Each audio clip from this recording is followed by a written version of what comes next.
High, welcome to my mini vlog. তো সেদিন সকাল থেকেই মেঘলা মেঘলা ওয়েদার ছিল, আর এই ওয়েদারে মা খুব স্পেশাল একটা জিনিস বানাচ্ছিল বাড়িতে। তো তার জন্য আমি খুবই খুশি ছিলাম। তো বানানো হচ্ছিল চিলি চিকেন, চিলি ফিশ আর ফ্রাইড রাইস, যেটার কম্বিনেশন আমার খুব খুব খুব ফেভারেট। তো আমাদের জন্য চিকেন হচ্ছিল, আর দিদুন যেহেতু চিকেন খায় না, তো তার জন্য দিদুনের জন্য চিলি ফিশ বানানো হচ্ছিল। মায়ের অলমোস্ট এখানে সব কিছু কমপ্লিট হয়ে গেছে, আগেই চিলি ফিশটা মা করে রেখেছিল, তারপরে চিলি চিকেনটা করেছে।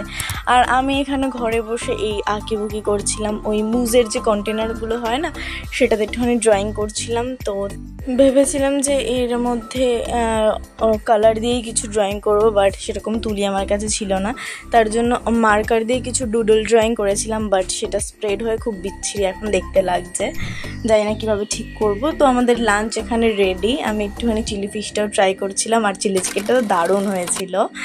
তো দুপুরে ঘুমিয়েছিলাম, ঘুম থেকে উঠে দেখি কি আমার পাশে এরা দুজন সুন্দর করে শুয়ে রয়েছে, মানে একদম নিশ্চিন্তে ঘুমাচ্ছে। অনেক কিছু দোকান থেকে নিয়ে এসেছিলো, টুকিটাকি বিস্কিট ফিস্কিট অনেক কিছু। তো সেখান থেকে আমি একটা ওয়েফার খেয়ে নিয়েছিলাম, বাট এই ওয়েফারটা আমার একটুখানিও ভালো লাগেনি। আর রাতেও সেম ডিনার ছিল। So that's it for today, by.